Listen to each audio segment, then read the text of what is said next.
how can you achieve that the employees use their potential for the sake of company? You know, we run a church. We don't run a company.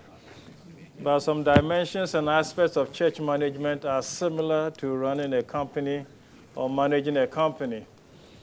And in response to several of the factors mentioned around the table, I think I would encourage workers in a business to develop a sense of ownership of the company.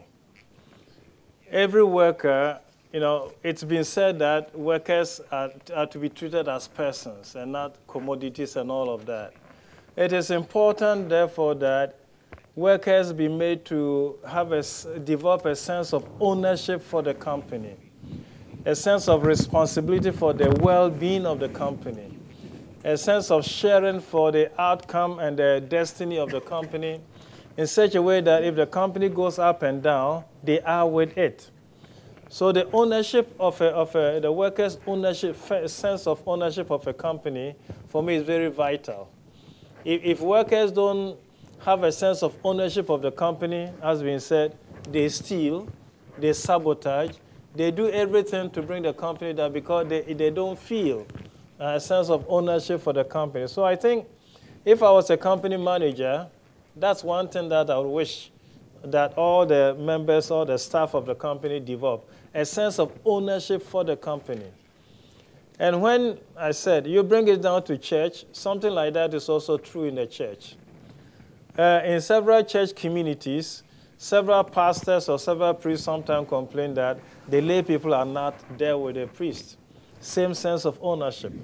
It gets to a point that priests and whatever also desire that members of the community exercise and feel sense of ownership for the church, for the outcome of what the church must be. But we're not talking about that. This is all company business. But my feeling is that if I were a CEO of a company, then one of my biggest thing would be to develop this sense of ownership among all members of the company, that everybody feels equally responsible for their destiny of the company, for everything that happens for the company, to the company, so that we can all, you know, put in our best for the company. I'm thinking about how to approach the question, and it can be understood in a very extreme way, that some people are too good in order not to establish their own company. And they are free, they may do so. And so the question is how to streamline their energy to dedicate it to your company and not to their own. That means your company has to be better for them than their own company. They have to feel the responsibility. They may get, for example, more money out of it. They have to know that it is better for their own life to work for your company than for their own company. So this is a permanent struggle, and everything what has been said is closely related to it, of course, but we can understand it, how to maintain the best people in your own company. They have to understand that as individuals, and this is often the scenario, that they try it with their own company, they fail, and then they return back. It has happened 3 times in our company, and they returned, but they have to know what is their space for their own fulfillment in our company. I have a provocative question. I will not give the answer, but I would like to ask our friends, our distinguished guests from abroad. Father Cardinal says that the employees of the company should have the feeling of the ownership, that there is something that belongs to them too. Yes, we experienced communism and everything belonged to us. And because quite often the people had the impression of the ownership that it's common, they were stealing from the companies because it belonged to all of them. So what is the difference in this feeling of the ownership in a democratic company that may also be distorted in different ways, and between the communist society, for example, or even socialist society? Thank you. Okay, I think basically, in this case of communist or social society, is a thing about state welfare. It's a state welfare, a system where, this sense of everything belongs to us. Now, everything belongs to us. It's not the same as everybody being responsible for the society, for the establishment. When people feel responsible for the establishment, then they know that the thing hangs on my shoulder. If I play false to it, that thing is going to collapse. So when people are responsible for an institution, then they recognize that they are responsible for keeping that thing up. So you will not cheat, you will not steal, you will not play false with it. That's true responsibility for a structure. When people feel that they can cheat or whatever, then they're not really responsible for it. Then the sense of ownership is not there. Therefore, I think what you describe will probably be what happens when you have a state of national state of is a welfare state, where everything belongs to government and belongs to nobody, and everybody feels that he can help himself to it at any time. But that would be a welfare. That, for me, would not be a state where people feel responsible for the system. Well, that was a provocative comment. I think that the meaning of feeling as owners, it's partially related to being a stockholder of the organization. It could be, but it's not the only way of feeling owner of a project. If you feel pride of belonging to a team, for instance, that sense of belonging is extremely important for you to be able of bringing your good ideas to fight for the success of that team. If you are seeing yourself as making a meaningful contribution, you feel worthy, you feel useful. That is also part of feeling owners of the business project. When you have an environment in which my good ideas, if they are successful, are not still stolen by my boss. So if it is successful, it's the merit of the boss. If it fails, it's my fault, and I'm punished for that. If you have that type of environment, obviously you don't feel attracted to bring your ideas. So I think that at the end of the day, ownership goes beyond simply the participation in the ownership of the corporation. Today, I think that there are techniques to assess the morale of an organization. There is, for instance, a survey that can be conducted in the organization, the Great Place to Work.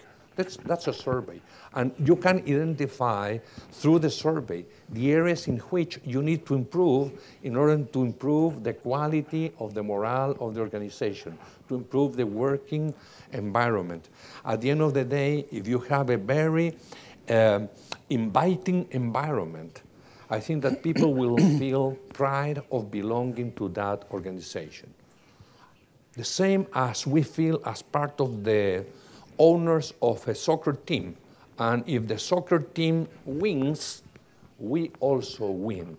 And that feeling of belonging to this spirit is what it really makes the big difference.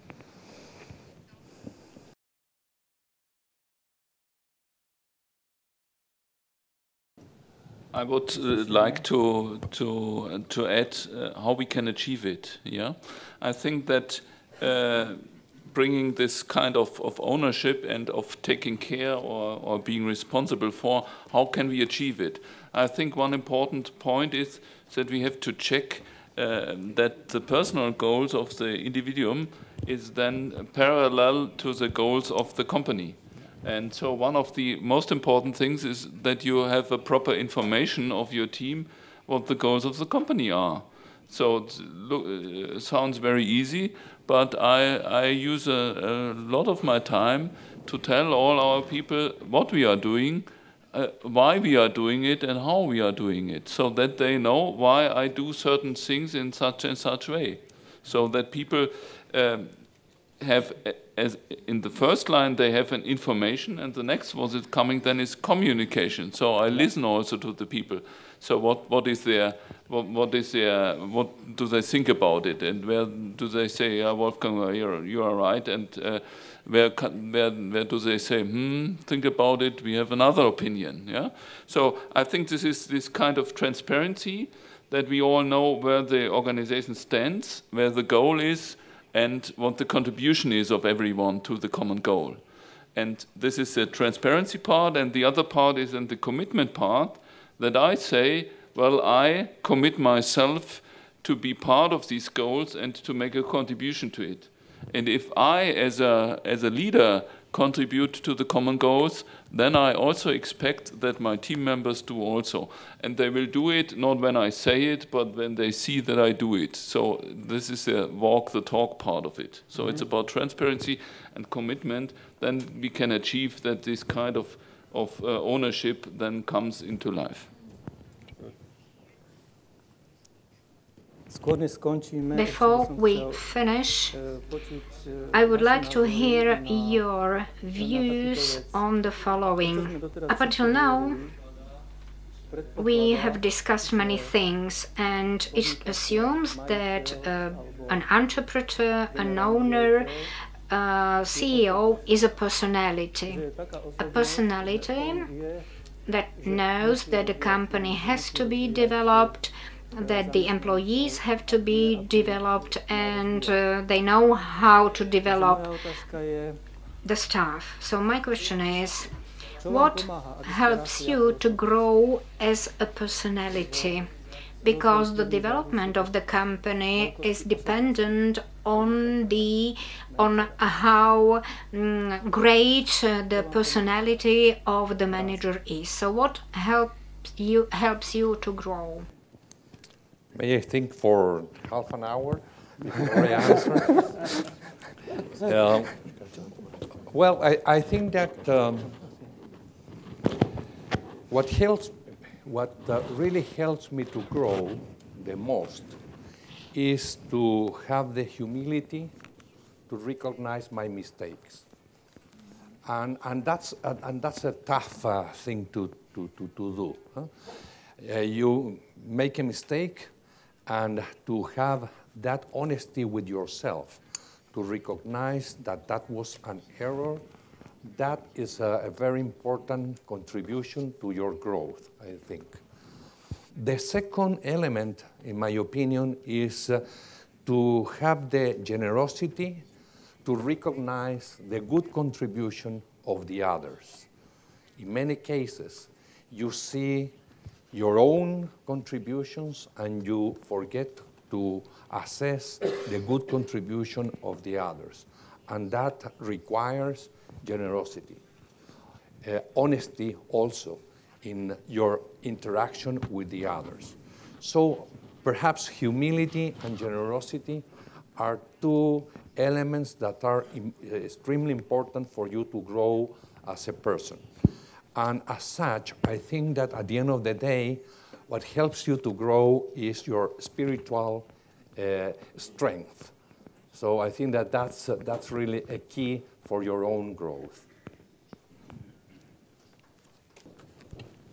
Seems not to be so easy because you said all the things you need. And what especially is difficult is to recognize one's own mistakes, and this is not so easy. what helps me to grow, just to add some other things to it.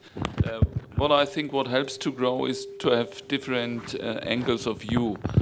So sometimes we lead our company or our business only as engineers, and sometimes it's also good to look as economic people, and sometimes it's good to look as psychologists, and sometimes it's good to look like a lawyer. So sharing the views, sharing the angles, this sometimes makes sense, and do not be only in a business environment.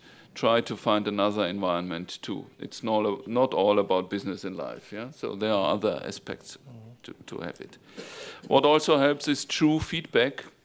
And as I got older, there are not so much people which give me honest feedback.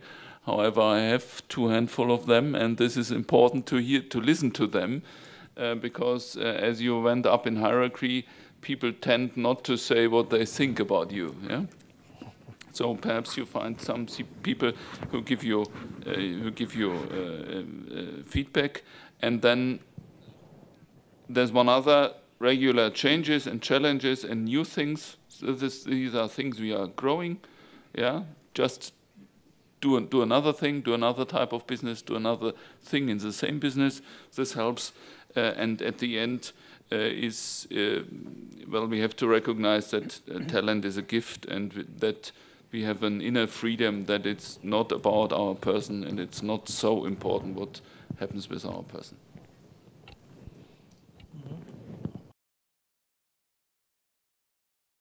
If I may say anything, what probably helps also companies to go like any institution, so not specifically a company, like any institution to grow, is essentially its credibility and its genuineness. When a company or institution is credible and genuine, it grows. It grows means that it attracts other people, it attracts the trust. It readily wins the trust of other people, and people have no problem at all, showing adhesion, adhering, or becoming, associating with that kind of movement. So I would put on top of the list, the thing about credibility and genuineness, which probably may concretely translate into somebody admitting his own shortfalls and mistakes and all of that. And this, for us, that's why I say it's an institution also as well as a company. An institution means that the present state of the Catholic Church is based on these two. Under Pope Francis, we have a lot of credibility, and we have somebody who is genuine for his gospel message. Between the gospel message he preaches and his own lifestyle, there is hardly any. So the genuineness and the credibility of it is responsible for the present experience of the state of the church. And that's why I refer to the institutional part of it.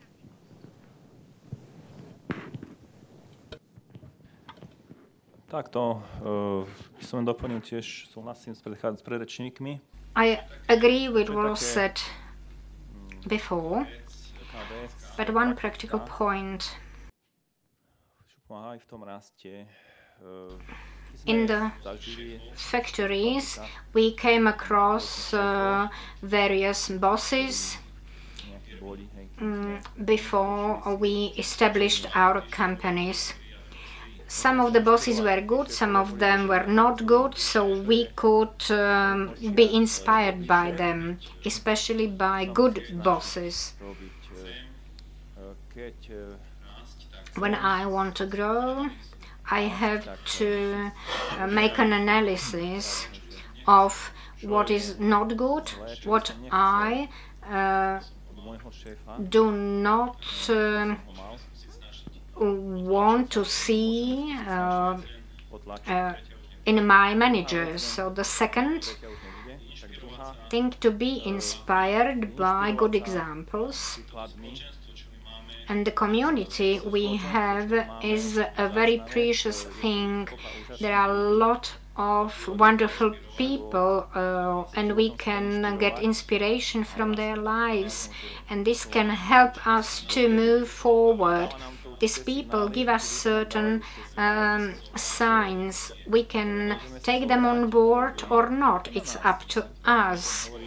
Some people say this is a nonsense, it cannot work, but to a big surprise, it does work. So if it helps the company, if the company is better, then it's okay. And last but not least, this document that was presented to us by the Cardinal, this is something we can take on board, or we can say that again Church preaches something but the Church does not understand what a business is, so why should we accept it? But among us there are good examples, people also from abroad, and the Slovaks can confirm that this works well also in our companies, that once we do business for the common good, when we apply the principles of subsidiarity and just distribution of the profits among all the stakeholders, the company may be successful and you will be happy to go to work. In the morning you wake up and you will not go to the environment where the people are angry, and you will not be the cloud I mentioned before, because in such company you can always find the sun shining. So now the question is, shall we have a look at this document or not? Shall we take this document seriously or not? So we, the Christian business people, could serve as examples. Sometimes I do not feel well when I say that I am an entrepreneur. Also my children, when they were small, when they said that our father is a businessman, the people simply believed that I was a thief. Very briefly, one remark. What really helps is to have a public coming out about it. So if we have a contribution in a panel of the conference about honest business making, I cannot act differently in the company. We have to do a public pledge to behave in this way. I suppose last but not least, I mean, I would like to add something. Apart from what has been said, for me, it's not only that the company grows, so it means that you have been part of that growth. For me, it's that the persons that are in the company grow. I tend to do a similarity with my family. What makes me grow as a parent?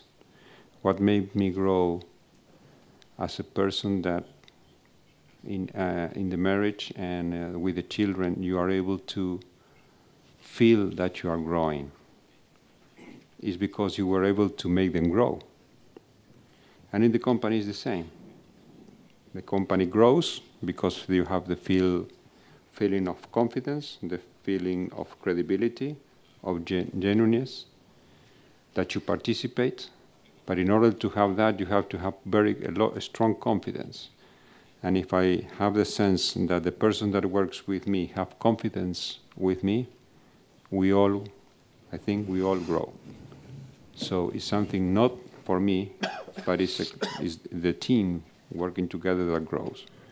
And for me, this is very important. I grow whenever I found that other person grows. Thank you very much for the floor. The first word I have written down was credibility and trustworthiness. I would like to add one thing, and that is responsibility. The businessman is not only responsible for him and his family, but also the people in the company and outside the company have to be aware that the businessmen are responsible for his or her employees. And at this occasion, I would like to point out what businessmen give the people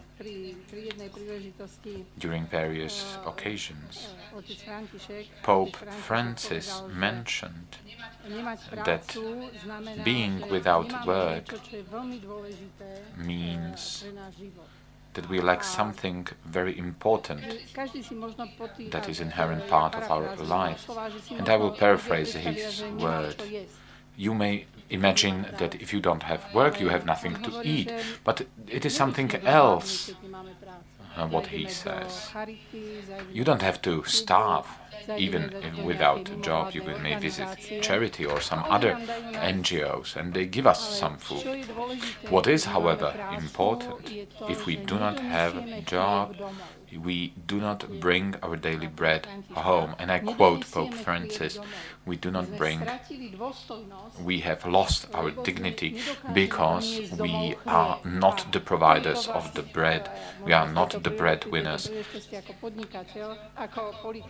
And as a politician, I would like to thank all the businessmen that give jobs to people, because they are not giving only job, but also provide the feeling of dignity to all the people they employ. And this is the most noble pursuit the businessmen are currently doing. It is the most important part of their mission, of their calling. Thank you very much.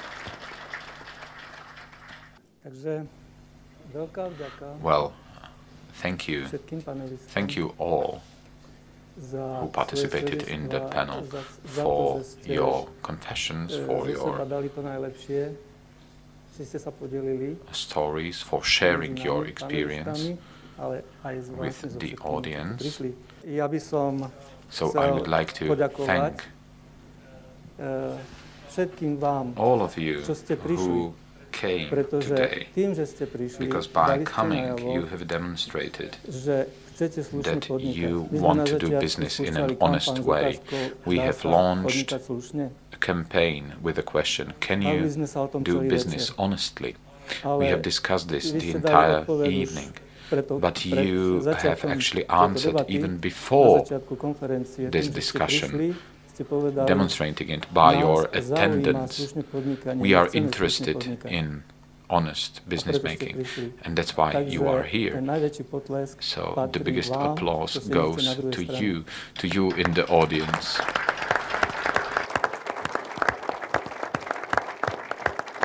Ďakujem všetkým ešte raz a zvlášť otcovi kardinálovi. Thank you one more time. I would like to thank His Eminence Father Cardinal to support and endorse this event, that we could enrich ourselves by very many good thoughts. I think we leave encouraged Chceme pri tých hodnotách vytrvať.